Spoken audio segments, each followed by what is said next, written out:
Sebuah perjalanan tanpamu terasa hampa, tanpa harapan. Kala langkahku terasa berat, kala hadirmu ku rasa jauh dari hidupku.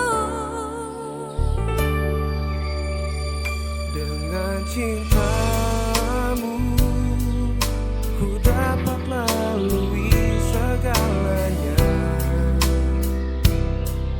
Meskipun aku jatuh, Karena tanganmu selalu menopang dalam hidupku. Kau cintaku, harapanku, penopangku, kekuatanku, Yesus Tuhan.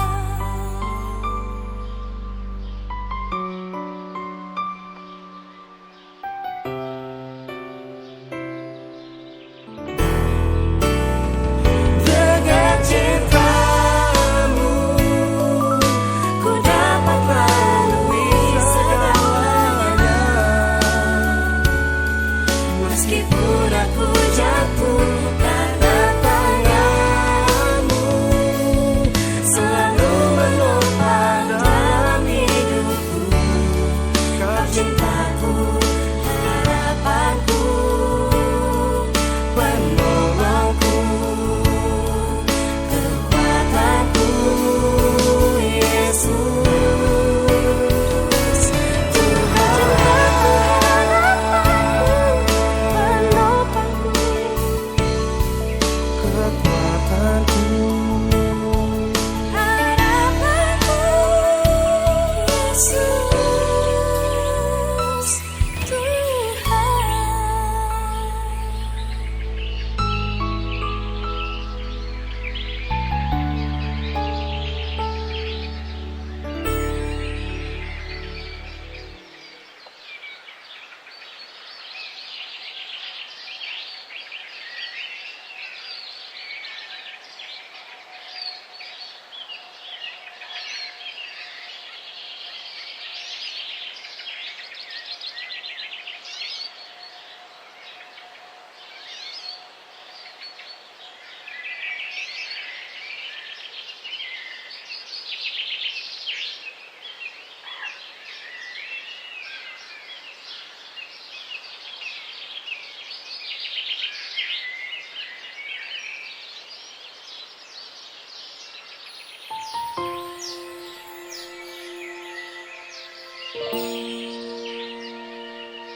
Ku bersyukur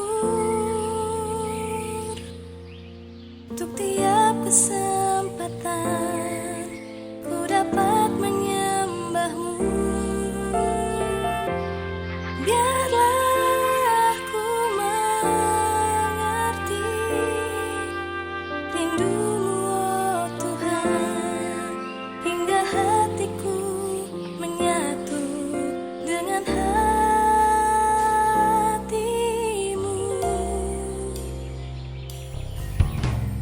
Di setiap detik nafas hidupku, biar seluruh hidupku jadi dupa yang harum. Menyembahmu, menyenangkanmu, menghadapmu ya Bapa, hanya itu kerinduanku.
cintamu ku dapat lalui segalanya. Meskipun aku jatuh, Karena tanganmu selalu menopang dalam hidupku. Kau cintaku, harapanku, penopangku, kekuatanku, Yesus Tuhan.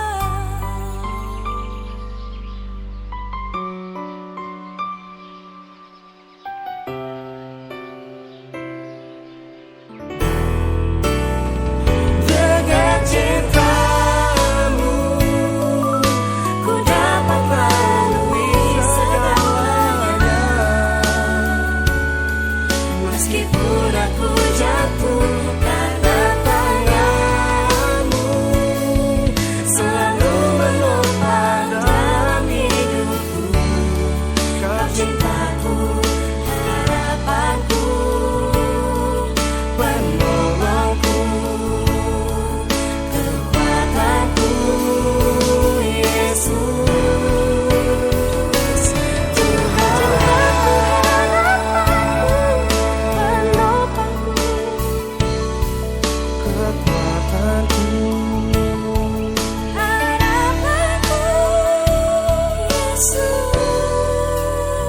Yesus Tuhan.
Kami mengundang Bapak Ibu Saudara untuk ikut sama-sama memperkatakan Mazmur 91 sebagai deklarasi iman kita akan kebaikan dan perlindungan Tuhan yang tidak ada habisnya di dalam kehidupan setiap kita.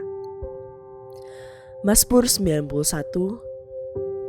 dalam lindungan Allah.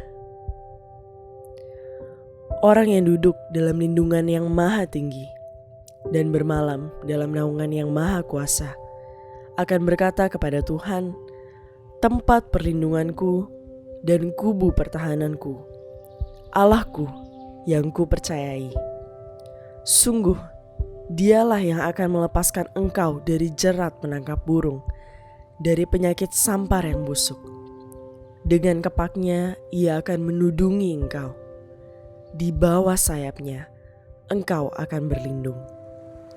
Kesetiaannya ialah perisai dan pagar tembok. Engkau tak usah takut terhadap kedahsyatan malam, terhadap panah yang terbang di waktu siang, terhadap penyakit sampar yang berjalan di dalam gelap, terhadap penyakit menular yang mengamuk di waktu petang. Walau 1.000 orang rebah di sisimu dan 10.000 di sebelah kananmu, tetapi itu tidak akan menimpamu. Engkau hanya menontonnya dengan matamu sendiri dan melihat pembalasan terhadap orang-orang fasik. Sebab Tuhan ialah tempat perlindunganmu, yang maha tinggi telah kau buat tempat perteduhanmu. Malapetaka tidak akan menimpa kamu, dan tulah tidak akan mendekat kepada kemahmu. Sebab malaikat-malaikatnya akan diperintahkannya kepadamu untuk menjaga engkau di segala jalanmu. Mereka akan menatang engkau di atas tangannya supaya kakimu jangan terantuk kepada batu. Singa dan ular tedung akan kau langkahi. Engkau akan menginjak anak singa dan ular naga. Sungguh, hatinya melekat kepadaku. Maka aku akan meluputkannya. Aku akan membentenginya, sebab ia mengenal namaku. Bila ia berseru kepadaku, aku akan menjawab. Aku akan menyertai dia dalam kesesakan. Aku akan meluputkannya dan memuliakannya. Dengan panjang umur akan kukenyangkan dia, dan akan kuperlihatkan kepadanya keselamatan daripadaku.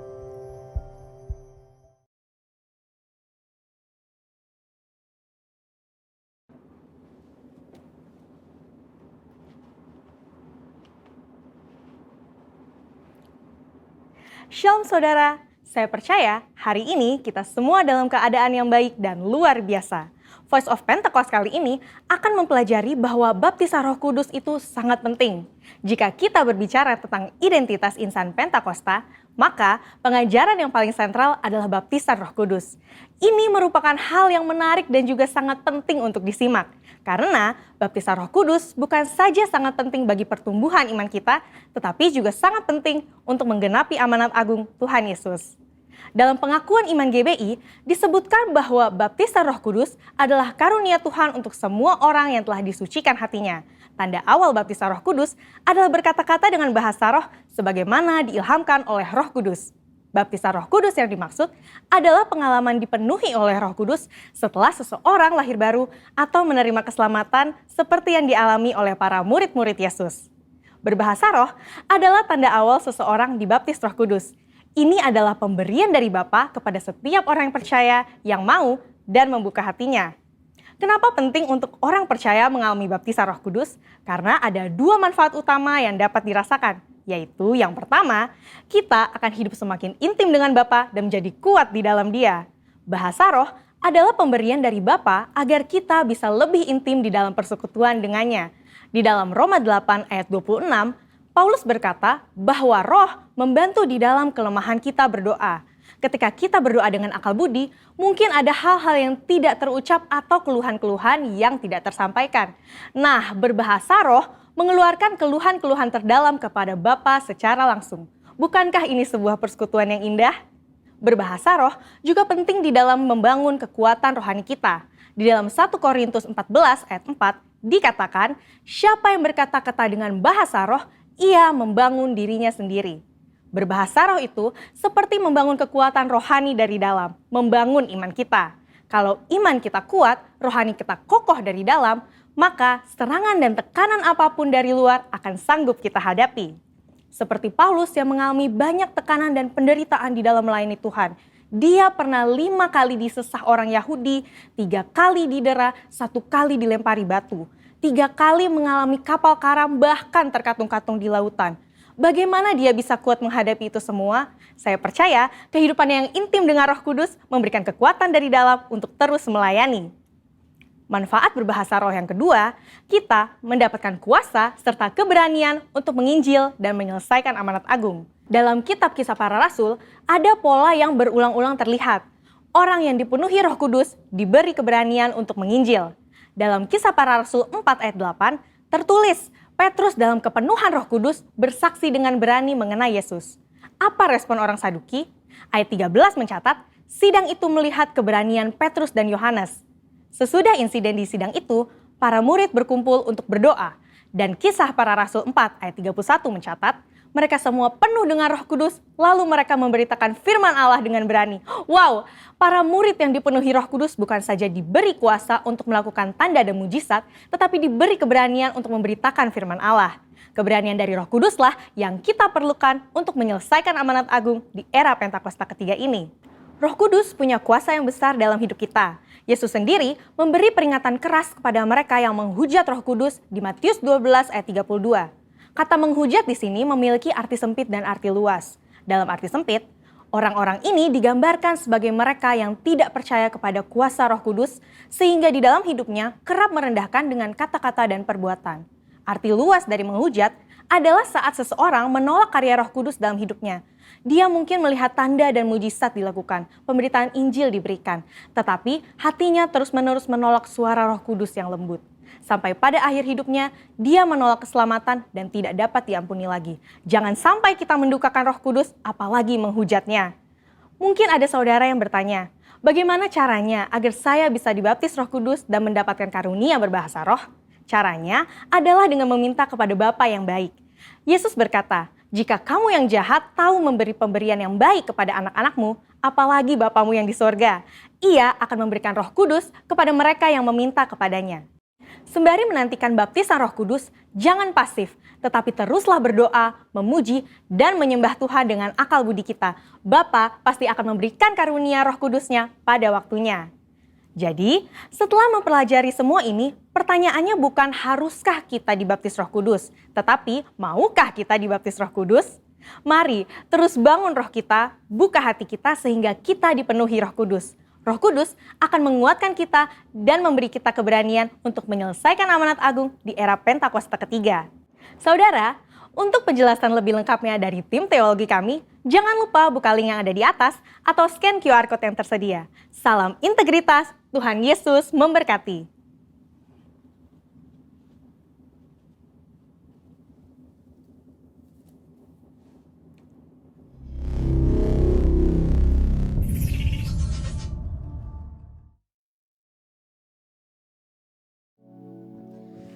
Shalom, selamat pagi jemaat Tuhan yang dikasihi Tuhan Yesus Kristus. Shalom, apa kabar Bapak Ibu semuanya? Shalom. Baik yang ada di tempat ini maupun yang menyaksikan lewat online, kami percaya semua dalam keadaan baik dan sehat. Ada amin? Mari kita sama-sama tundukkan kepala, kita mau berdoa, kita bersyukur. Selamat pagi Bapa, selamat pagi Tuhan Yesus Kristus, selamat pagi Allah Roh Kudus. Terima kasih atas pribadi yang tidak pernah meninggalkan kami sampai hari ini Tuhan. Kami ada di dalam penyertaan-Mu, perlindungan-Mu, berkat-Mu, kasih setia-Mu, kemurahan demi kemurahan yang kami alami sampai hari ini. Kami mengakui itu semua karena Tuhan.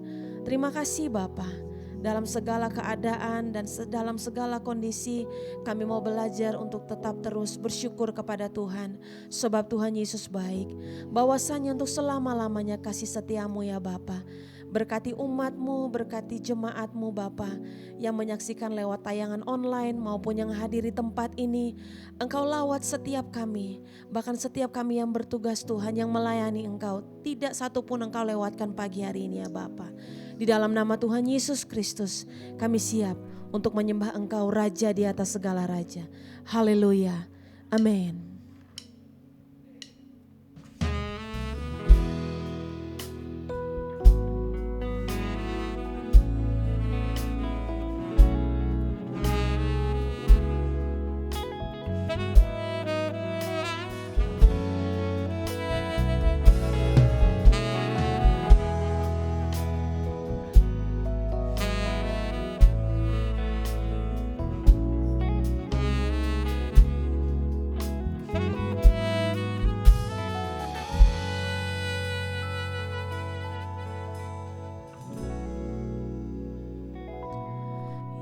Tuhanku,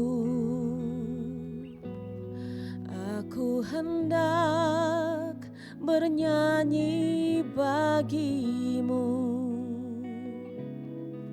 selama ku hidup, ya Allahku. Aku hendak bermazmur bagimu selagi ku ada.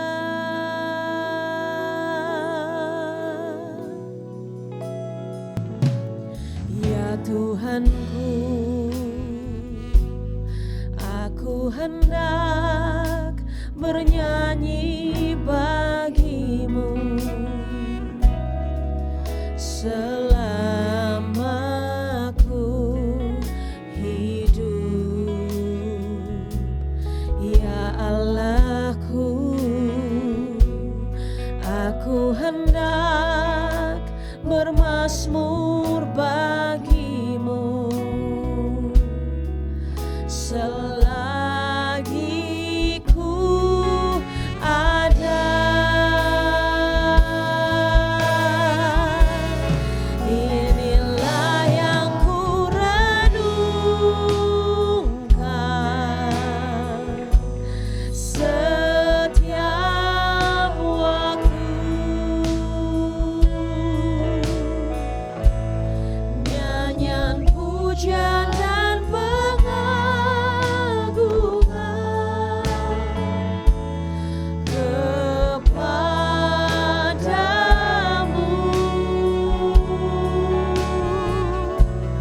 biarlah manis kau dengar,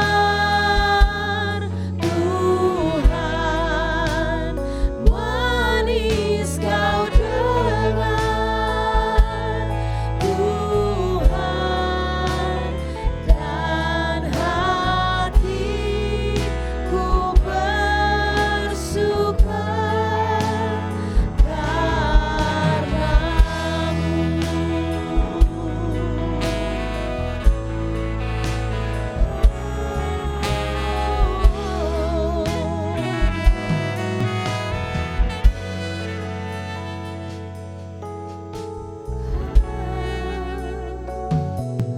ya Tuhanku, aku hendak bernyanyi bagimu selama ku hidup. Ya Allahku, aku hendak bermazmur bagimu selagi ku ada.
for your love. Thank you for your goodness. Mari angkat kedua tanganmu. Thank you for your kindness. God, we thank you for your grace. Thank you for your love. Thank you for your goodness. Thank you for your goodness. Thank you for your kindness. God, we thank you for your grace. Thank you for your love. Thank you for your love. Thank you for your goodness. Thank you for your goodness. For your kindness. Thank you for your kindness. Yes, God, we thank you for your grace. Thank you. Thank you for your love. Thank you. Thank you for your goodness. Come on, sing out. Thank you for your kindness. God, we thank you for your grace. Thank you for your love. Thank you for your love. One more time, say. Thank you for your goodness. Thank you for your kindness. God, we thank you for your grace. Thank you for your love. Thank you for your goodness. Thank you for your kindness. God, we thank you for your grace. Thank you for your love. One more time, say. Thank you for your goodness. Wow. Thank you for your kindness. God, we thank you for your grace. Thank you for your love. Thank you for your love. Lebih dahsyat lagi. Lebih dahsyat. Sorakan haleluya. Tuhan, tidak ada kata yang cukup, bahkan tidak ada korban yang bisa cukup memuaskan Tuhan dengan apapun di dunia ini Bapa. Sebab kebaikan-Mu, kasih setiamu, anugerah-Mu Tuhan, cinta-Mu bagi kami sampai hari ini Bapa. We thank you Lord. We thank you God. Thank you for everything, every single day God. Terima kasih Tuhan. Pagi ini kami dedikasikan hidup kami, penyembahan kami, nafas kami Tuhan yang keluar dari dalam hati kami, nyanyian kami cuma bagi Raja di atas segala raja. Sebab Engkau layak. Dalam nama Tuhan Yesus, Bapak Ibu, jemaat Tuhan yang lebih lagi menyembah Tuhan, memuji Dia, mari sama-sama katakan amin. Tepuk tangan yang dahsyat buat Tuhan Yesus. Lebih dahsyat. Woo! Hey! Mari sama-sama tepuk tangan semuanya.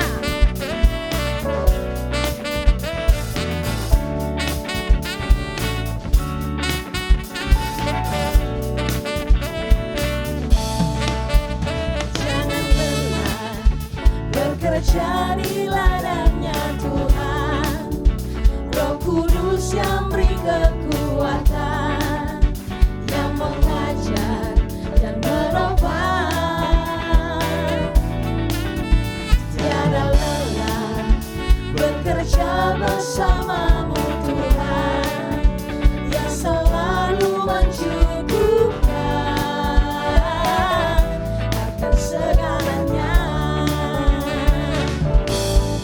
Ratakan tanah bergelombang, timbunlah tanah yang berluang, menjadi siap dibangun di atas dasar iman. Ratakan tanah bergelombang, timbunlah tanah yang berluang,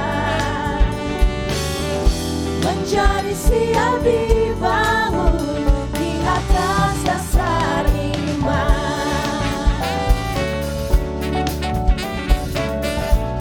Mari sama-sama katakan dengan iman. Jangan lelah bekerja di ladangnya Tuhan. Roh Kudus yang beri kekuatan, yang mengajar dan menopang. Tiada lelah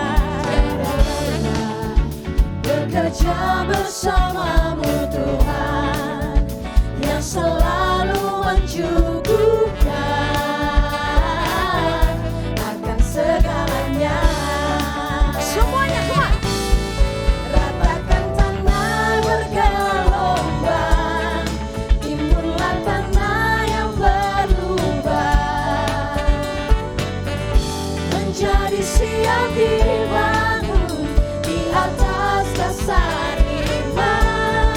Ratakan tanah bergelombang, timbunlah tanah yang berlubang. Menjadi siap dibangun di atas dasar iman. Jemaat Tuhan katakan sama-sama. Ratakan tanah Bergelombang, Mana ekspresinya saudara? timbunlah tanah yang berlubang. Menjadi siap dibangun di atas dasar iman.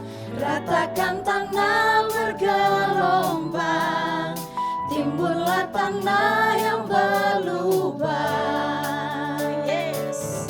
Menjadi siap dibangun di atas dasar iman. Ratakan tanah bergelombang, timbunlah tanah yang berlubang. Menjadi siap dibangun di atas dasar iman. Ratakan tanah bergelombang, timbunlah tanah yang berlubang. Menjadi siap dibangun di atas dasar iman. Menjadi siap dibangun. Menjadi siap dibangun. Menjadi siap dibangun di atas dasar iman.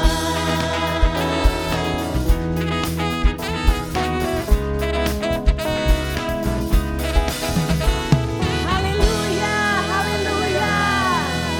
Yes Lord, haleluya. Dia penebusku, Dia hiduplah, Dia penebusku. Mana suaranya Bapak Ibu semuanya? Dia Come on. hiduplah. Sekali lagi, Dia penebusku. Dia penebusku, Dia hiduplah, Dia penebusku, Dia hiduplah. Tepuk tangan lebih dahsyat lagi di atas kepala semuanya. Katakan. Ku tahu Dia penebusku, darah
yang percaya bahwa Dia hidup, mari sama-sama katakan amin. Amin. Tepuk tangan sekali lagi buat Raja kita.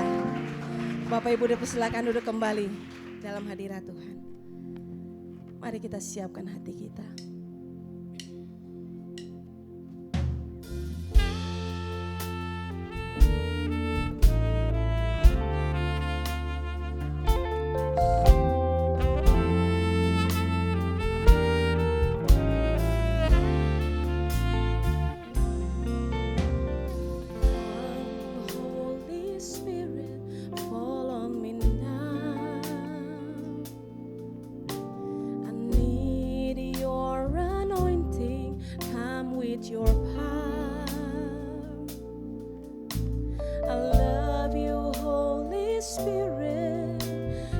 Captivating my soul, and every day I grow to love you more.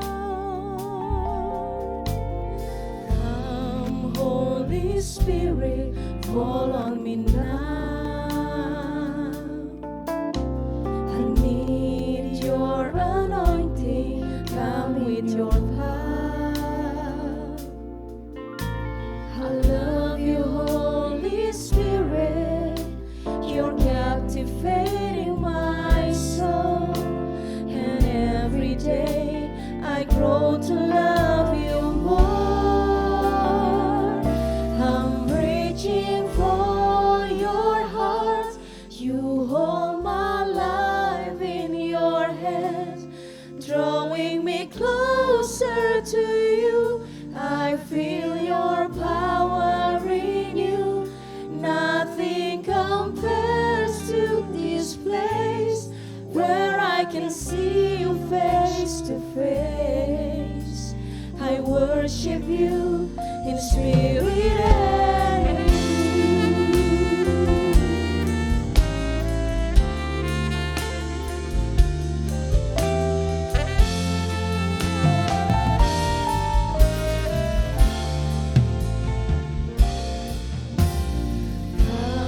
Holy Spirit, fall on me now.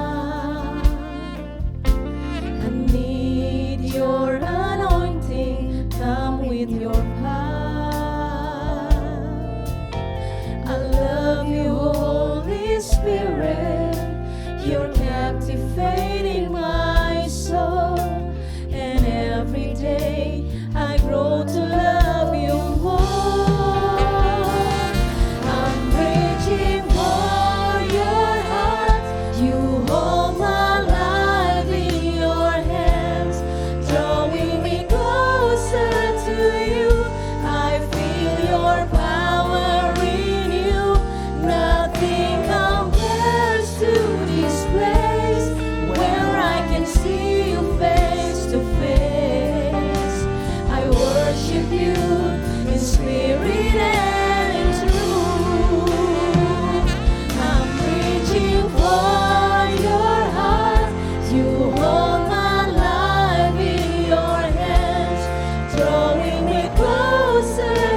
Kami tahu Tuhan ada di tengah-tengah kami.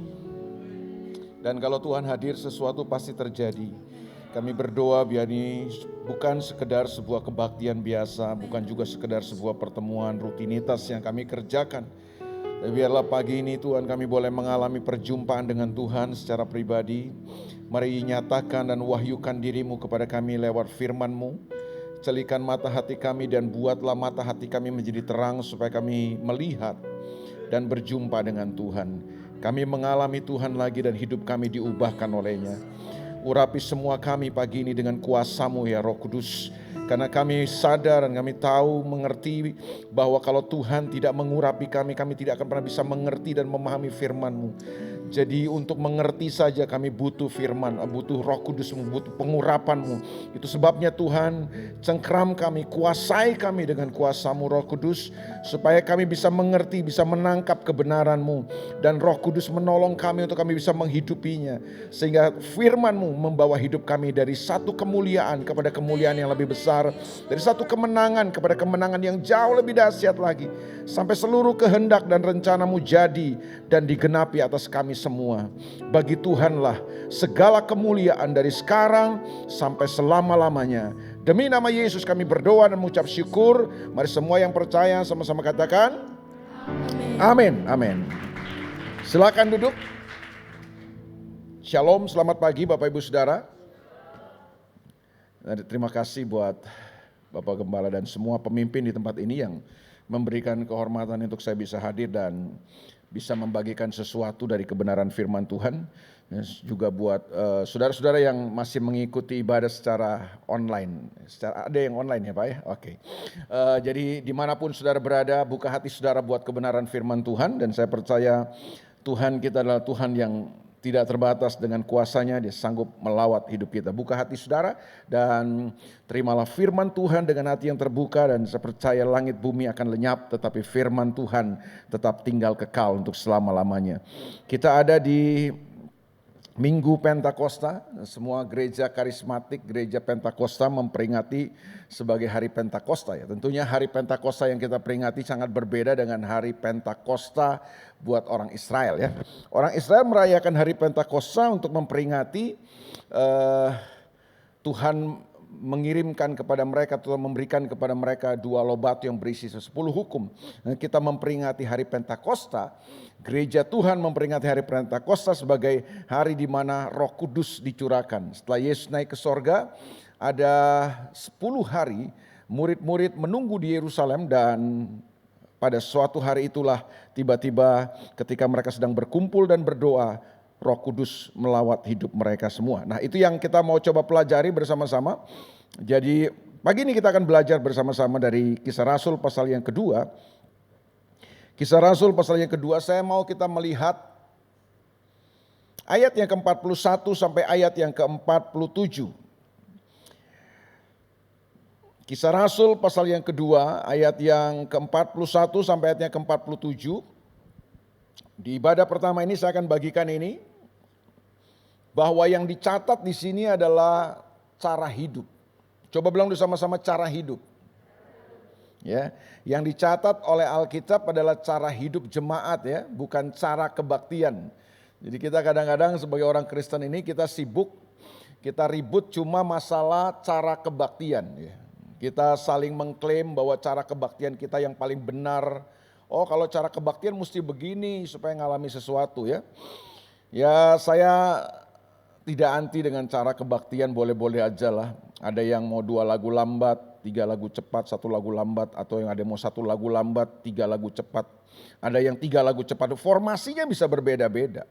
Bahkan mungkin gaya dan cara kita beribadah mungkin bisa berbeda-beda. Tapi yang paling penting kalau kita mengakui bahwa atau kita mengklaim bahwa cara ibadah kita yang paling benar, harusnya nih kalau menurut saya, cara kebaktian atau cara ibadah yang benar membuat kita punya cara hidup yang lebih benar. Saya ulang, nggak apa-apa lah, saya sabar, masih pagi menghadapi saudara. Kalau kita mengklaim cara kebaktian kita yang paling benar, harusnya cara hidup kita juga lebih benar. Karena Alkitab berbicara bukan cara kebaktian, tapi cara hidup. Nah, ini yang dicatat dan saya percaya ketika ini ditulis dalam Kisah Rasul, itu tidak kebetulan kan ditulis. Bahwa itulah kekristenan. Kekristenan bukan bicara cara kebaktian kita. Kekristenan bicara tentang cara hidup kita. Amin, saudaraku. Ya, jadi cara hidup yang dicatat bukan cara kebaktian. Sekaligus ini memberitahu kepada kita memang kekristenan itu bukan sebuah agama. Kalau agama cuma kita pusingnya cuma cara kebaktian, cara ibadah dan lain sebagainya. Tapi kalau kekristenan itu adalah sebuah kehidupan, maka yang kita akan konsentrasi, kita akan fokus pada cara hidup, ya kan. Nah, ini penting sekali ya. Jadi saya berharap kita semua mari sama-sama membangun cara hidup yang benar. Nah, cara hidup yang ditulis oleh Kisah Rasul tentang gereja mula-mula atau kekristenan mula-mula itu sangat dahsyat. Ya. Nah, ini Kisah Rasul ini buat saya adalah kitab gereja Tuhan ya. Kitab yang menulis tentang sepak terjang gereja Tuhan, murid-murid Tuhan Yesus. Makanya kalau saudara pelajari Kisah Rasul ini berbeda dengan kitab-kitab yang lain. Kitab-kitab yang lain atau surat-surat Paulus yang lain, surat Petrus yang ditulis di Perjanjian Baru ini semua punya penutup. Coba saudara perhatikan, semua kitab di Perjanjian Baru itu ada penutupnya. Cuma Kisah Rasul yang tidak ada penutupnya. Kenapa? Karena kitab ini belum ditutup, memang belum selesai. Ini kalau disambung bisa panjang Kisah Rasul ini. Kenapa? Ini kisah tentang gereja Tuhan. Kisah tentang orang percaya, murid-murid Tuhan termasuk saudara dan saya. Makanya tidak ditutup Kisah Rasul ini. Nah, mari sama-sama kita perhatikan. Ada sebuah cara hidup yang luar biasa. Kisah Rasul pasal 2 ayat 41, orang-orang yang menerima perkataannya itu. Perkataan siapa di situ? Perkataannya Petrus. Jadi Petrus dia bicara di bait Allah dan kemudian Petrus menyampaikan bahwa apa yang mereka lakukan terhadap Yesus orang dari Nazaret itu, mereka menyalibkan Yesus, mereka sedang menyalibkan Mesias. Jadi sebenarnya Petrus ingin kasih tahu bahwa Yesus yang disalibkan oleh orang Israel, orang-orang Yahudi itu merupakan Mesias. Itu inti daripada apa yang disampaikan Petrus. Nah, orang-orang yang menerima perkataannya itu memberi diri dibaptis dan pada hari itu jumlah mereka bertambah kira-kira 3.000 jiwa, kurang lebih 3.000 jiwa baru bertobat, memberi diri dibaptis dan terima Yesus. Ini terjadi revival luar biasa. Nah, menurut saudara, kalau hal ini terjadi di gereja masa kini, ini kan terjadi di gereja mula-mula nih, Kristen mula-mula. Kalau hal ini terjadi di gereja sekarang, gereja masa kini, kira-kira apa yang terjadi? Tebak. Ada ketambahan 3.000 orang baru, pada hari yang sama dalam satu hari ada 3.000 jiwa baru. Kira-kira yang dilakukan oleh gereja masa kini apa? Langsung rapat pembentukan tim panitia pembangunan. Kita langsung berpikir untuk membangun gedung atau mencari gedung yang lebih besar. Kenapa? Karena ketambahan jiwa baru 3.000 orang. Kita ketambahan 1.000 aja mungkin kita udah pikirkan gedung baru. Tambahan 3.000 ini Pak, dalam sehari ketambahan 3.000 ya pasti pembentukan panitia untuk mencari gedung baru atau membangun gereja baru. Karena yang di otak kita pasti selalu masalah gedung, masalah tempat. Tapi gereja mula-mula tidak sibuk dan menghabiskan energinya untuk membangun gedung. Karena buat mereka gedung tidak terlalu penting. Karena yang mereka perlu bangun bukan gedung fisiknya, tapi orangnya yang perlu dibangun. Gereja masa kini jor-joran, makanya pandemi ini bagus Pak. Pandemik ini buat saya ditunggangi oleh dua kekuatan. Kekuatan pertama adalah kekuatan kerajaan kegelapan, tentu menebarkan ketakutan, spirit isolasi dan lain sebagainya. Tapi saya percaya pandemik ini juga ditunggangi oleh kerajaan Allah. Kerajaan Tuhan menunggangi pandemik ini. Sadar gak saudara? Gak sadar ya? Nah, saya kasih sadar saudara. Pandemik ini ditunggangi Tuhan untuk mengembalikan gerejanya kepada hal-hal yang esensi. Wah, puluhan miliar, mungkin ratusan miliar keluar untuk bangun gedung, sepi hari ini. Saudara. Gedung selama setahun lebih ini ditinggal. Gereja masa kini selalu mengukur keberhasilannya dari apa? Dari gedung yang mewah, bangunan yang megah. Pandemik ini membawa kita kembali kepada hal yang paling esensi sebenarnya. Amin. Saudara menatap saya kayaknya udah agak-agak menyalipkan saya nih. Ya. Tapi itulah bedanya gereja kekristenan mula-mula di Kisah Rasul dan gereja masa kini. Tapi saya percaya pandemik ini telah dipakai Tuhan untuk membawa gereja kembali kepada hati dan kehendak Tuhan yang sesungguhnya. Amin. Saya tidak anti dengan gedung, kita perlu gedung. Ya, saudara kayak begini kan kumpul di gedung juga. Tapi bukan gedung yang menjadi esensi kita. Membangun manusianya itu jauh lebih penting daripada membangun gedungnya. Amin. Gereja mula-mula tidak sibuk ketika ketambahan 3.000 jiwa baru, nggak sibuk.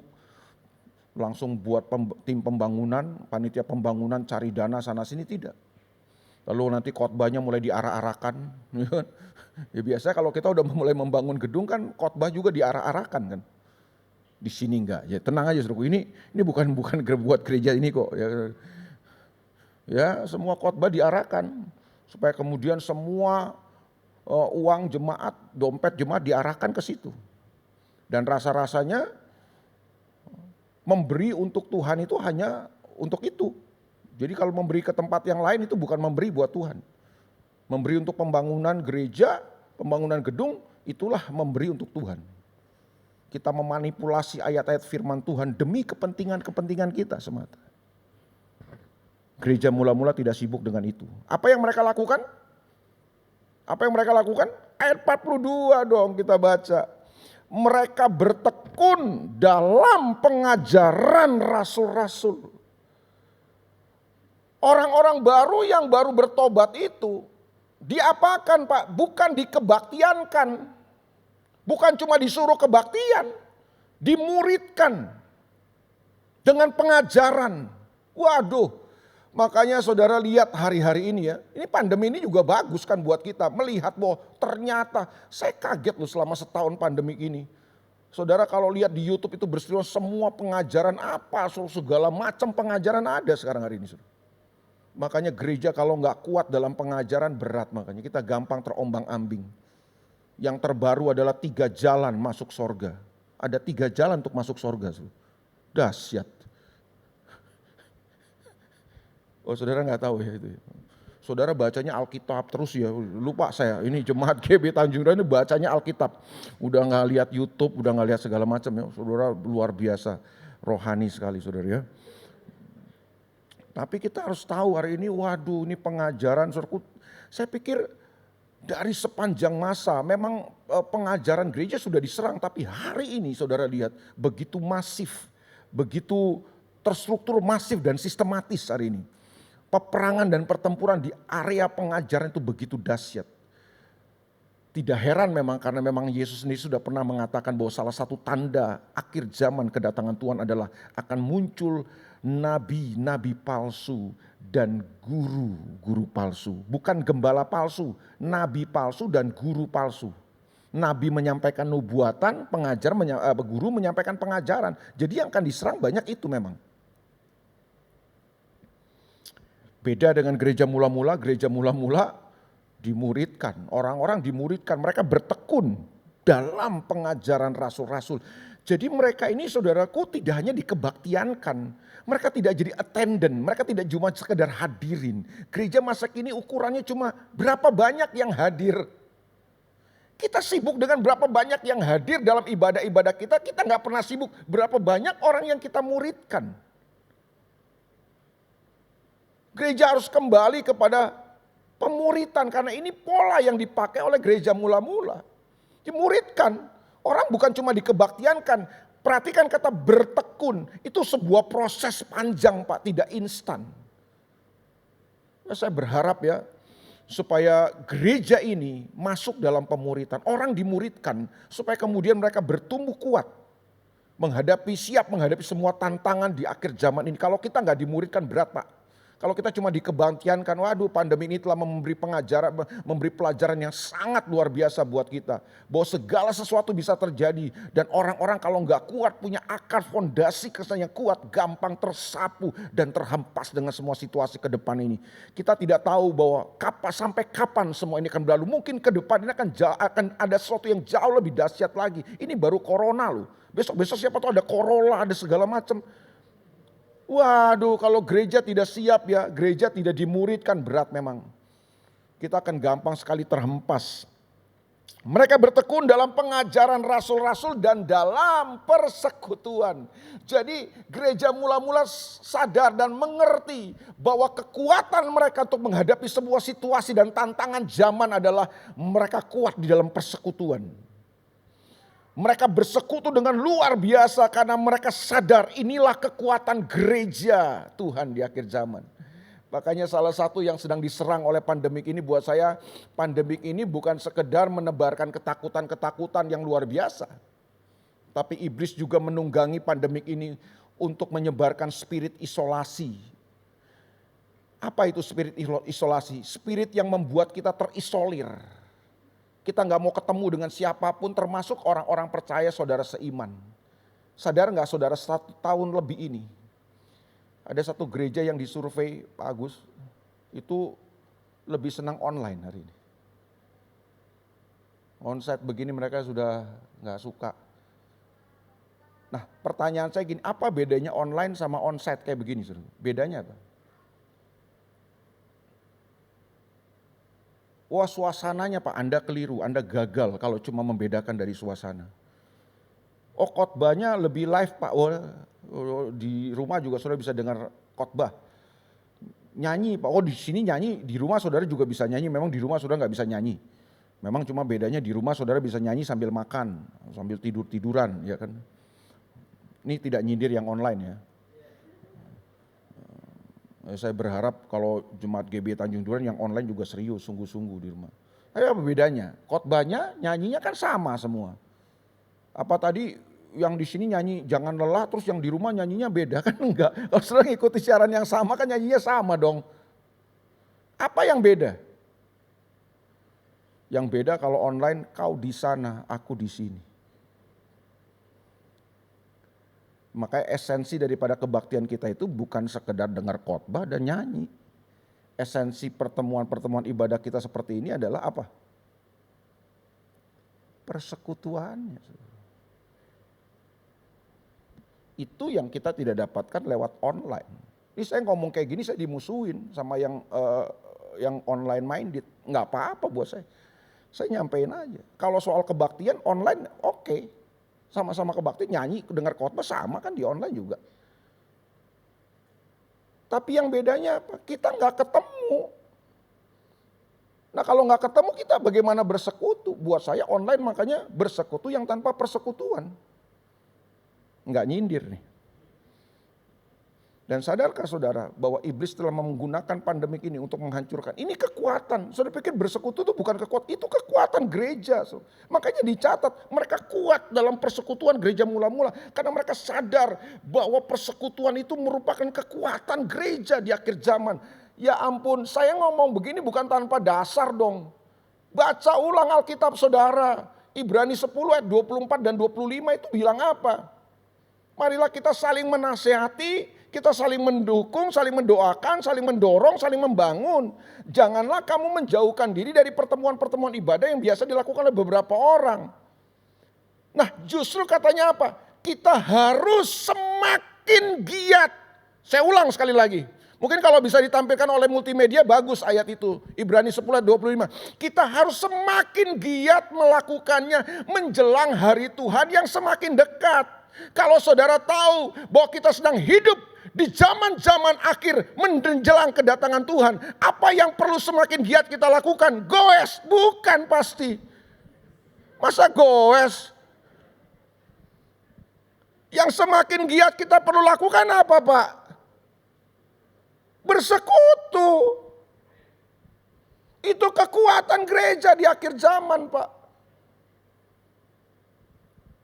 Dan gereja mula-mula sadar betul ini merupakan kekuatan. Yesus berkata, lihatlah aku mengutus kamu seperti domba di tengah-tengah serigala. Yesus salah Pak ngucapnya, salah ngucap Yesus. Harusnya yang benar itu Yesus berkata, lihatlah aku mengutus kamu seperti serigala di tengah-tengah domba. Supaya langsung menang serigala. Tapi kenapa Yesus bilang seperti domba di tengah-tengah serigala? Yesus gak salah ngucap dong. Kenapa Yesus berkata begitu? Karena domba bisa menang di tengah-tengah serigala. Bagaimana caranya domba bisa menang? Selain dia punya gembala, kekuatan domba itu kan gembalanya kan.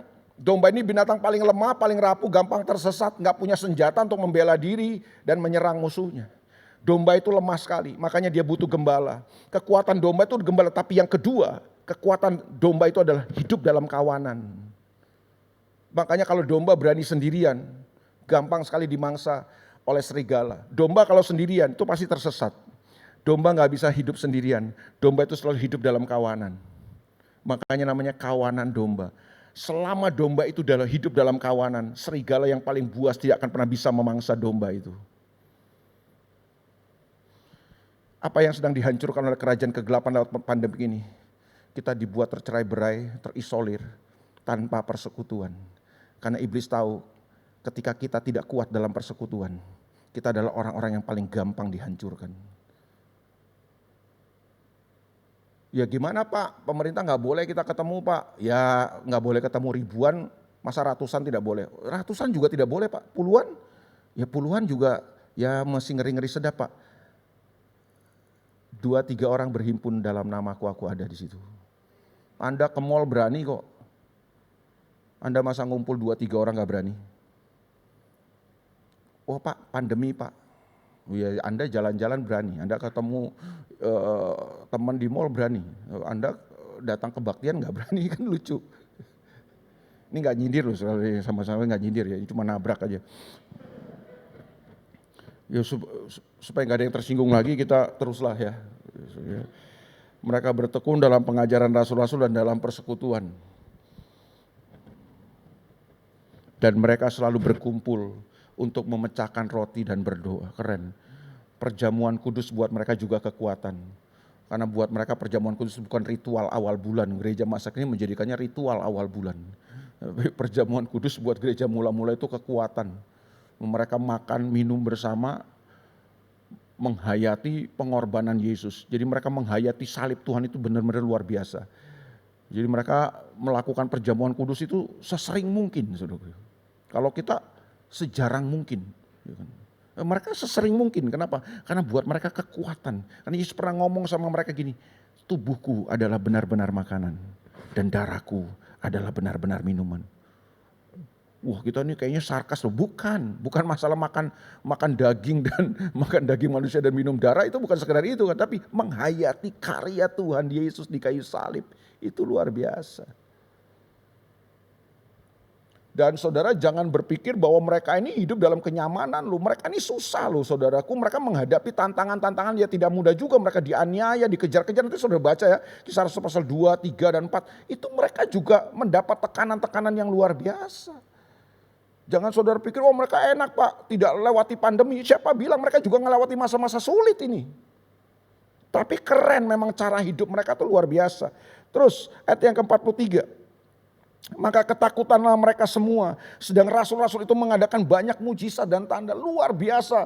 Kuasa Tuhan, karunia-karunia, kuasa Tuhan itu bekerja dengan luar biasa. Kasih Tuhan bekerja, kuasa Tuhan dinyatakan, orang sakit disembuhkan, orang yang terikat dilepaskan, rumah tangga yang mau cerai, hancur, berantakan, dipulihkan. Ada kuasa dan mujizat Tuhan yang terjadi luar biasa. Ayat 44, dan semua orang yang telah menjadi percaya tetap bersatu. Buat mereka kesatuan bukan sesuatu yang sulit lagi. Kenapa? Karena mereka menghidupi sebuah cara hidup yang luar biasa, saudara. Bersatu bukan berarti seragam.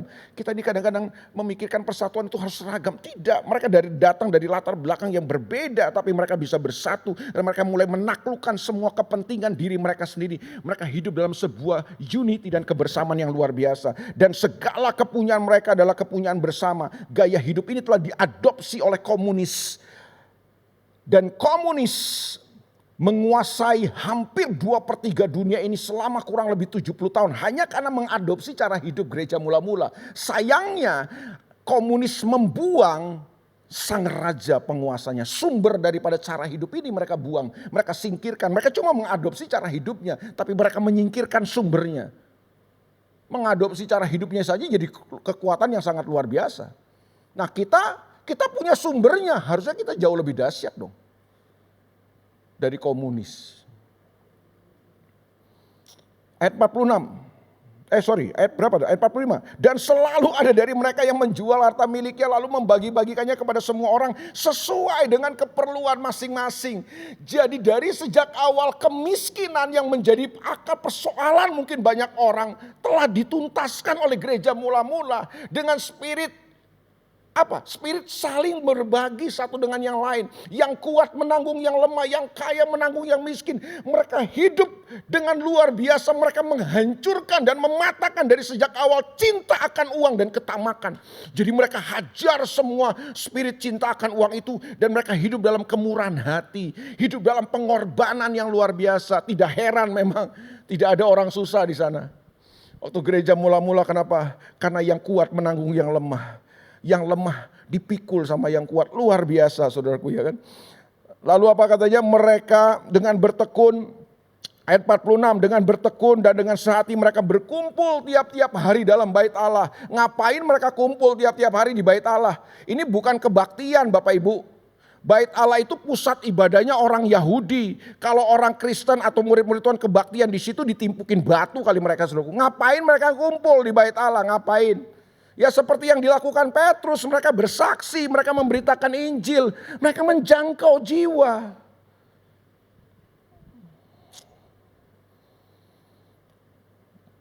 Mereka memecahkan roti di rumah masing-masing secara bergilir dan makan bersama-sama dengan gembira dan dengan tulus hati. Mereka saling menerima satu dengan yang lain. Karena buat orang Yahudi makan itu bukan sekedar pesta. Makan buat mereka itu penerimaan. Makanya saudara lihat orang Yahudi itu kalau menerima seseorang dia ajak makan. Yesus bilang begini sama Sakius, Sakius turunlah, aku mau makan di rumahmu. Itu artinya apa? Yesus mau menerima Sakius. Itu yang mengubahkan hidup Sakius. Sakius ditolak, tidak diterima oleh masyarakatnya. Kenapa? Karena dia kepala pemungut cukai. Pemungut cukai itu dianggap orang berdosa, apalagi kepalanya. Ini kepala penjahat berarti. Tapi Yesus berkata, turun Sakius, aku mau makan di rumahmu. Artinya gini, Yesus mau menerima Sakius. Jadi makan buat orang Yahudi itu menerima. Saya menerima kamu, saya ajak makan kamu. Jadi mereka saling menerima satu dengan yang lain. Dan sambil memuji Allah katanya. Jadi adanya, kalau saudara mau masukkan nyanyinya di mana Pak? Nyanyi adalah, saudara yang suka-suka nyanyi adalah ini. Sambil memuji Allah. Mereka memuji Tuhan. Dan berikutnya, dan mereka disukai semua orang. Dahsyat. Cara hidup yang mereka pertontonkan itu disukai. Iman mereka dibenci. Iman mereka dibenci. Tapi cara hidup mereka disukai. Mereka dibenci karena beriman kepada Yesus. Seorang yang gak jelas menurut orang Israel kan gitu kan. Masa orang gak jelas matinya di kayu salib begitu kok dijadiin Mesias, jadiin Tuhan. Ya kan? Tapi mereka disukai cara hidup mereka. Dan yang berikutnya, ini efek yang mengikuti, tidak perlu dikejar. Ini dampaknya saja. Apa? Dan tiap-tiap hari Tuhan menambah jumlah mereka dengan orang yang diselamatkan. Jadi yang menambah siapa? Tuhan, bukan program kita, bukan upaya kita. Konsentrasi gereja mula-mula bukan kepada pertambahan jumlah. Konsentrasi gereja mula-mula kepada cara hidup yang berkualitas.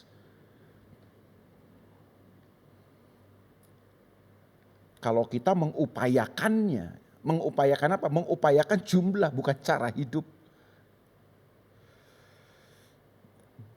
Dengan berbagai cara kita upayakan. Ada cashback, ada promo, ada diskon. Kita upayakan supaya pertambahan jiwa terjadi. Jadi gereja mula-mula konsentrasi kepada mempertontonkan sebuah cara hidup yang berkualitas. Saudara mau punya cara hidup yang seperti ini? Saya doakan supaya gereja ini terus bertumbuh dalam cara hidup yang seperti ini. Tapi apakah cara hidup ini terjadi secara ujuk-ujuk? Tidak. Apa yang bisa menghasilkan cara hidup yang seperti ini? Cara hidup yang mengagumkan, cara hidup yang menakjubkan, cara hidup yang akhirnya membawa orang itu seperti tertarik masuk ke dalam kelompok mereka. Setiap hari kata Tuhan menambah jumlah mereka dengan orang yang diselamatkan. Ada sebuah peristiwa yang mengawalinya dan saya berdoa supaya peristiwa ini, pengalaman ini terus kita alami dalam kehidupan. Tidak terjadi ujuk-ujuk cara hidup ini, cara hidup yang berkualitas ini. Apa ada peristiwa yang mengawalinya? Coba kita naik ke atas, saya akan mengakhiri dengan ini. Masih di pasal yang kedua Kisah Rasul. Ternyata ada sebuah peristiwa yang mengawalinya sampai akhirnya dari peristiwa ini, dari pengalaman ini, gereja mula-mula kemudian bisa mempertontonkan sebuah cara hidup yang luar biasa. Ayat 1 Kisah Rasul pasal 2, ketika tiba hari Pentakosta. Ini hari Pentakosta bukan Pentakosta kita ya, bukan Pentakostanya orang Pentakosta dan karismatik. Ini Pentakosta hari rayanya orang Yahudi, orang Israel. Ada 7 hari raya orang Yahudi yang besar dan terbesar dari 7 itu 3. Paskah, Pentakosta dan Pondok Daun. Tiba-tiba turunlah dari langit suatu bunyi. Ya, ketika tiba hari Pentakosta semua orang percaya berkumpul di suatu tempat, tiba-tiba turunlah dari langit suatu bunyi seperti tiupan angin keras yang memenuhi seluruh rumah di mana mereka duduk, dan tampaklah kepada mereka lidah-lidah seperti nyala api yang bertebaran dan hinggap pada mereka masing-masing. Maka penuhlah mereka dengan Roh Kudus. Lalu mereka mulai berkata-kata dalam bahasa-bahasa lain seperti yang diberikan oleh Roh itu kepada mereka untuk mengatakannya. Jadi ada sebuah pengalaman spiritual, pengalaman rohani yang terjadi dan dialami oleh murid-murid Tuhan. Apa itu? Roh Kudus ditumpahkan dan memenuhi hidup mereka. Dan itu yang mengubah kehidupan mereka. Petrus yang tadinya pengecut, Petrus yang tadinya cuma menang omong besar, tapi kemudian kabur mengkhianati Yesus. Petrus yang rapuh dan gampang terombang-ambing tiba-tiba menjadi seorang yang teguh, berani menyampaikan kebenaran. Orang-orang Yahudi, murid-murid Tuhan itu orang Yahudi, Pak. Orang Yahudi terkenal pelit. Tapi tiba-tiba ketika mereka disengat oleh api Roh Kudus itu, mereka tiba-tiba berubah menjadi orang-orang yang murah hati, gampang berbagi, berkorban satu dengan yang lain. Ada sebuah perubahan kehidupan yang jelas memang terlihat. Karena apa? Ada sebuah pengalaman yang mereka alami, yaitu apa? Mereka dipenuhi oleh Roh Kudus. Mereka disengat oleh api Pentakosta, api Roh Kudus itu membakar hidup mereka dan mengubah kehidupan mereka. Jadi apa faktor kunci daripada revival yang terjadi di Kisah Rasul? Kuncinya adalah mereka dilawat oleh Roh Kudus. Mereka mengalami kehadiran Roh Kudus dan bukannya mengalami kehadirannya, mereka mengalami keterlibatan Roh Kudus. Makanya saya meyakini kalau Roh Kudus menyengat dan melawat hidup kita, kita bukan sekedar bisa berbahasa roh. Sayangnya gereja masa kini fokusnya lebih kepada bahasa rohnya, bukan kepada lawatan Roh Kudus yang mengubahkan kehidupannya. Saya tidak anti dengan bahasa roh, saya berbahasa roh dari umur 17 tahun, saya berbahasa roh. Saya tidak anti dengan bahasa roh, tapi yang saya mau beritahu kepada saudara, kalau Roh Kudus melawat hidup kita, bukan sekedar bahasa roh dong yang kelihatan, tapi cara hidup yang berubah. Cara hidup yang menakjubkan, mengagumkan. Itu yang pasti terjadi dalam kehidupan kita. Jangan-jangan gini, kita sudah lama tidak lagi disengat oleh api itu.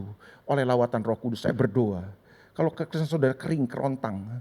Saudara merasa kekristenan saudara begitu-begitu saja. Jangan-jangan mungkin sudah lama kita tidak disengat oleh api Roh Kudus itu lagi. Roh Kudus datang. Kemudian dia melawat hidup kita, memenuhi hidup kita. Dia bukan sekedar diutus sekedar untuk menolong kita, tapi dia mau hadir untuk mengubahkan kehidupan kita juga. Saya berdoa buat jemaat ini, supaya saudara sering-sering mengalami sengatan daripada Roh Kudus itu. Saudara mengalaminya lagi.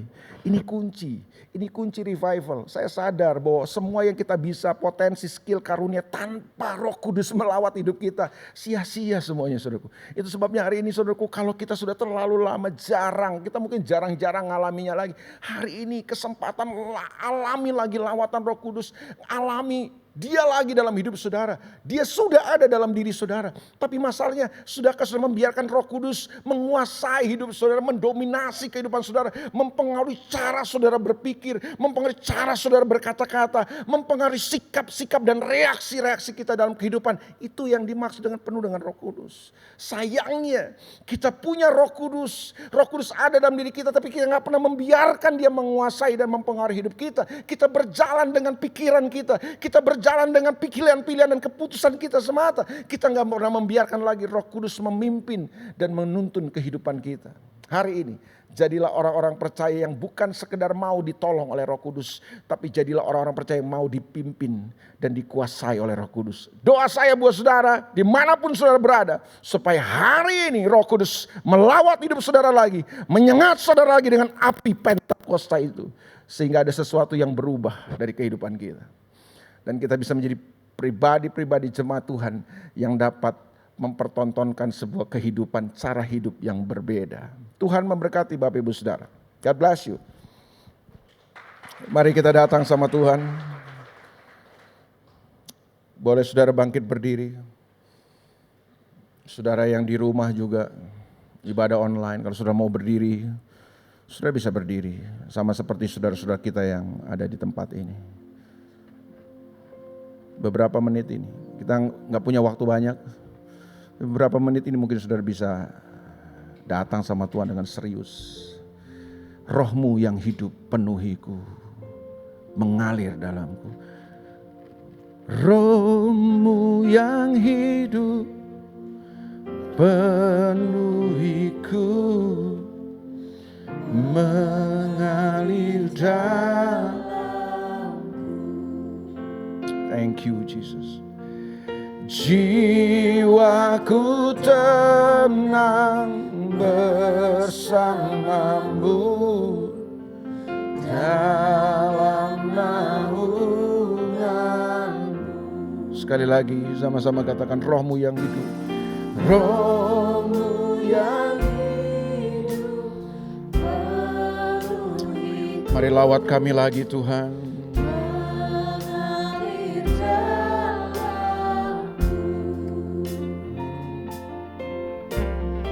Jiwaku tenang bersamamu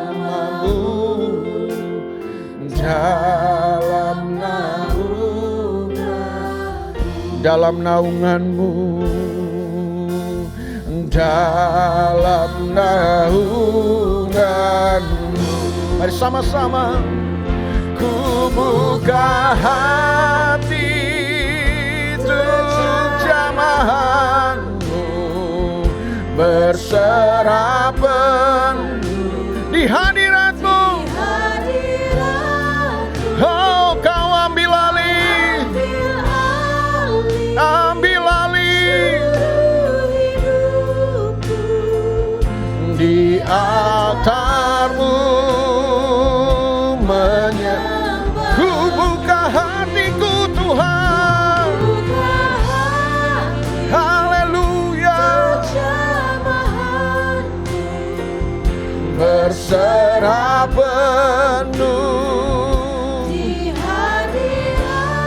Kau ambil alih seluruh hidupku di altarmu, menyembahmu. Sekali lagi sama-sama, kau ambil alih. Roh Kudus,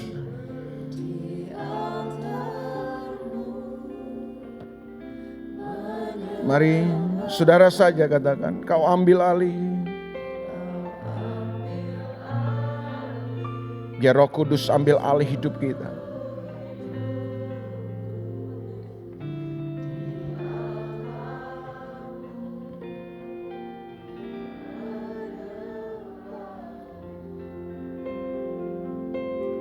Rabasyada karalamayash.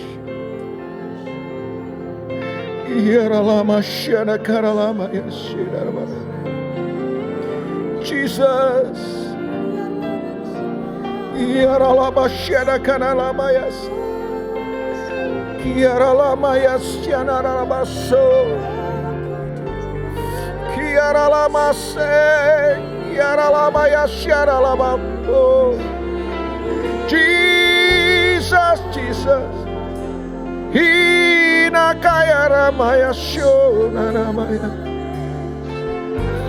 Hallelujah.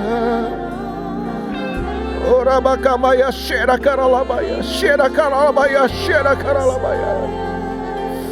Ambil alih seluruh hidupku Tuhan.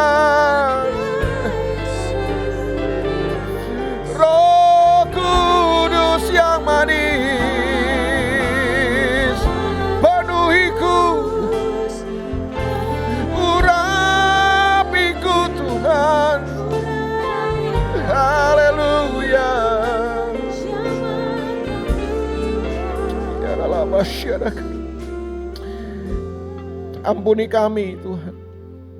Kalau mungkin selama ini kami percaya ada Roh Kudus. Kami tahu Roh Kudus adalah pribadi Tuhan. Tapi kami gak pernah biarkan Roh Kudus mengambil alih dan memenuhi hidup kami. Ampuni kami kalau mungkin sudah terlalu lama kami gak ngalami Engkau lagi Roh Kudus. Jadi biarlah hari ini ketika kami memperingati hari Pentakosta, kami mengalami lagi kehadiran-Mu. Kami mengalami lagi keterlibatan-Mu yang dahsyat itu. Tolong kami Tuhan. Tolong kami Roh Kudus. Bakar kami lagi dengan api-Mu. Sehingga hidup kami tidak pernah sama lagi. Lawat gereja ini dengan api-Mu lagi Tuhan. Lawat lagi kami Roh Kudus. Bangkitkan kami lagi. Hamba-Mu terbatas. Kami percaya Roh Kudus tidak terbatas. Meteraikanlah firman-Mu hari ini. Supaya firman-Mu terus bicara buat umat Tuhan hari-hari ini. Supaya orang mengerti apa yang perlu mereka lakukan. Apa yang perlu mereka sikapi dengan situasi ini Tuhan. Sehingga kami terus tetap dapat berjalan melihat kemuliaan-Mu dinyatakan dalam kehidupan kami. Berkati jemaat ini Tuhan. Demi nama Yesus kami berdoa dan kami mengucap syukur. Semua yang percaya sama-sama katakan amin. Amin. Bapak Ibu silakan duduk kembali. Atas nama Gembala seluruh pengerja dan jemaat Tuhan di GBI Tanjung Duren mengucapkan terima kasih atas pelayanan hambanya Bapak Pendeta Elia Makarawung. Tuhan Yesus memberkati Bapak dan keluarga senantiasa. Puji nama Tuhan. Saudara, mari kita siapkan persembahan kita. Kita siapkan setiap persembahan kita. Sebelumnya mari kita berdoa. Bapa yang baik, terima kasih Tuhan untuk kebenaran firman-Mu yang sudah kami terima. Terima kasih untuk berkat-Mu yang tidak pernah habis dalam kehidupan kami. Berkati setiap tangan yang akan memberi Bapa.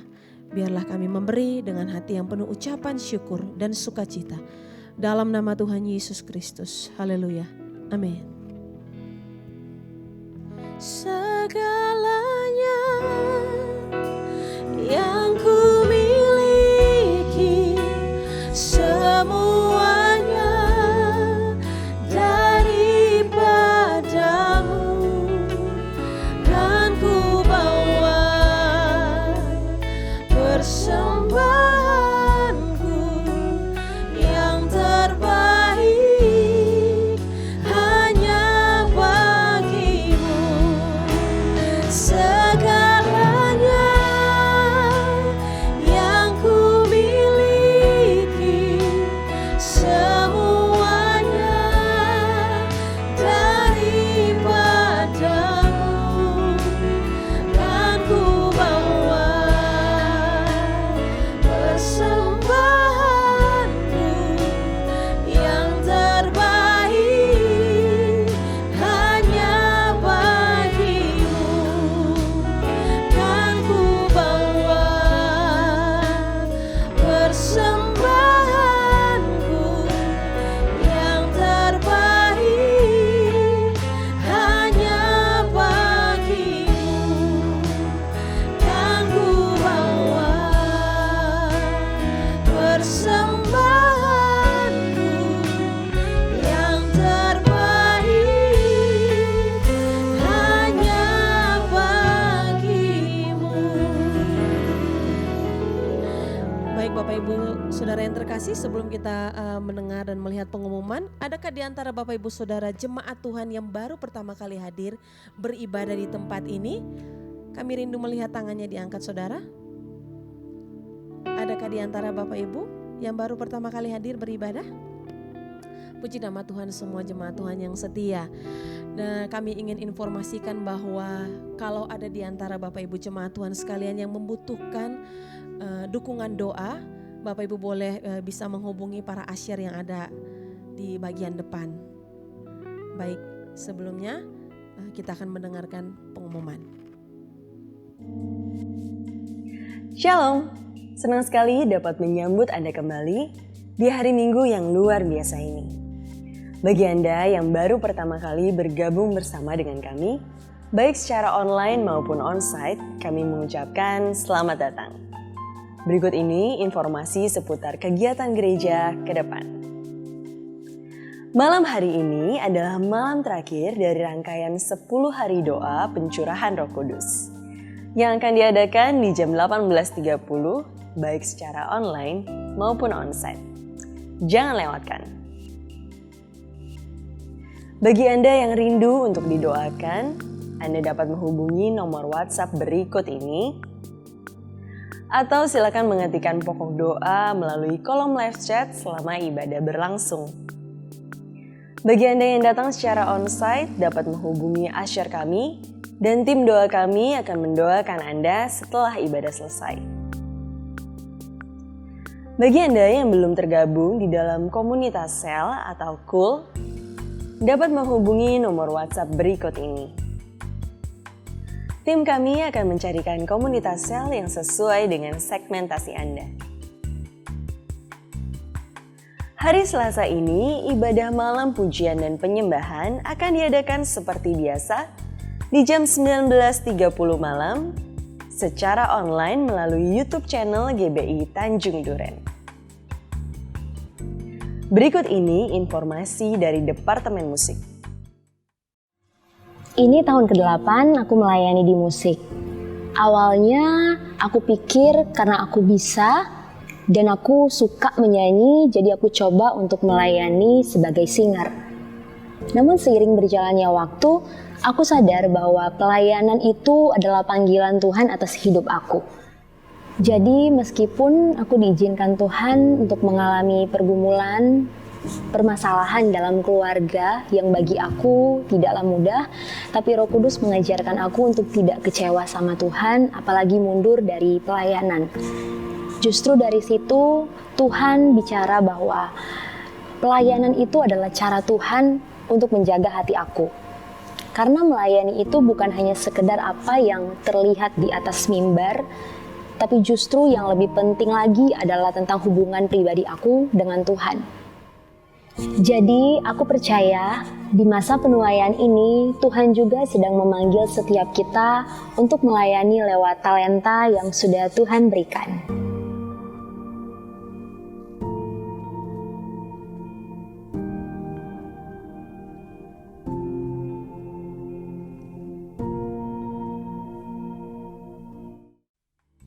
Bagi Anda generasi 55 tahun ke atas, ibadah The Seniors Home akan diadakan pada hari Jumat ini, tanggal 28 Mei jam 10 pagi, melalui YouTube channel GBI Tanjung Duren. Ibadah hari Minggu seperti biasa diadakan secara online dan juga onsite di jam 7.30 dan jam 10 pagi, BWC 1 PM di jam 1 siang, BWC Teens di jam 10.15 pagi. Dan ibadah sekolah minggu masih diadakan secara online di jam 10 pagi. Bagi Anda yang ingin hadir secara onsite diharapkan untuk tetap mengikuti protokol kesehatan 5M dan mengikuti instruksi yang terdapat di gedung gereja. Kelas Kom 100 sudah kembali dibuka, berikut infonya. Kelas Kom 100 akan diadakan secara online mulai tanggal 7 Juni setiap hari Senin dan Kamis di jam 7 sampai 9 malam. Kom Seri 100 ini ditujukan untuk semua jemaat dan mencakup dasar-dasar paling penting bagi kekristenan. Untuk informasi lebih lanjut dan pendaftaran, silakan menghubungi nomor berikut ini.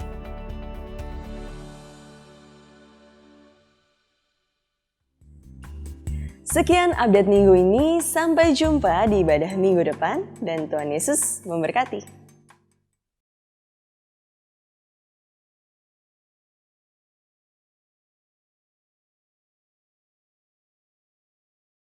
Dengan doa syafaat.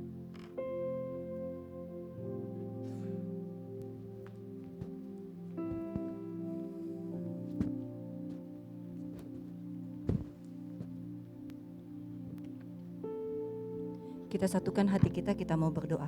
Bapa terima kasih, Tuhan terima kasih kalau Roh Kudus-Mu itu selalu ada di dalam hati kami. Kami bersyukur Tuhan, kami tahu kalau Roh Kudus itu ada di dalam hati kami. Roh Kudus itu yang mengajar setiap daripada kami. Roh Kudus itu yang membangkitkan semangat setiap daripada kami Tuhan. Kami bersyukur kalau hari-hari ini Roh Kudus itu terus bekerja di dalam hidup kami, mengingatkan setiap daripada kami. Biar sungguh Tuhan semakin hari cara hidup kami semakin sesuai dengan apa yang Tuhan mau di dalam hidup kami. Karena kami tahu Tuhan kami punya Engkau Yesus, gembala yang baik di dalam hidup kami. Gembala yang selalu menuntun setiap jalan-jalan kami. Bapak terima kasih, Tuhan terima kasih, sungguh Engkau baik, sangat baik, bahkan Engkau teramat baik di dalam hidup kami Tuhan. Kami mau terus katakan Tuhan, kami butuh Engkau seumur hidup kami butuh Engkau Yesus, kami butuh Roh Kudus di dalam hidup kami untuk selalu menuntun setiap jalan-jalan kami Tuhan. Bapak terima kasih, Tuhan terima kasih untuk firman-Mu yang disampaikan oleh hamba-Mu pada pagi hari ini Tuhan. Kami tahu Tuhan setiap firman itu datangnya daripada Tuhan dan kami percaya setiap firman itu jatuh di dalam tanah hati kami yang subur, tertanam, bertumbuh, bahkan berbuah, berlipat-lipat kali ganda di dalam nama Yesus. Firman Tuhan itu yang membuat setiap pikiran kami diubahkan hari-hari ini. Semakin hari karakter kami boleh semakin serupa dengan Tuhan di dalam nama Yesus Tuhan.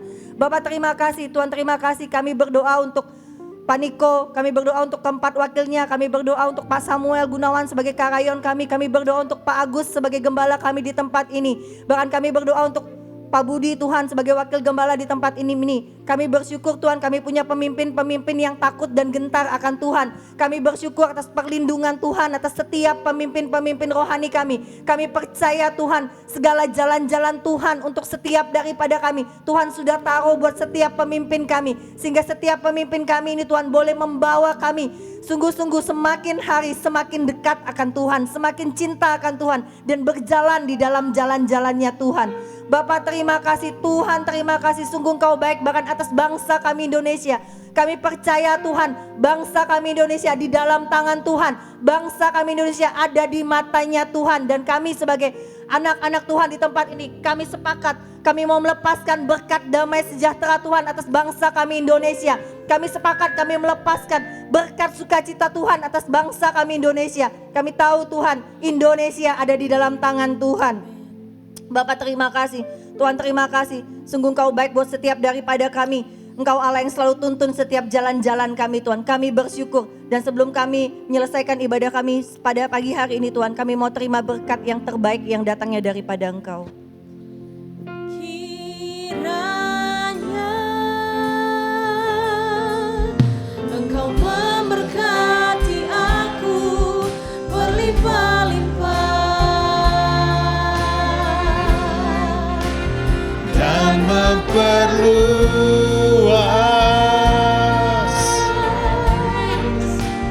daerahku,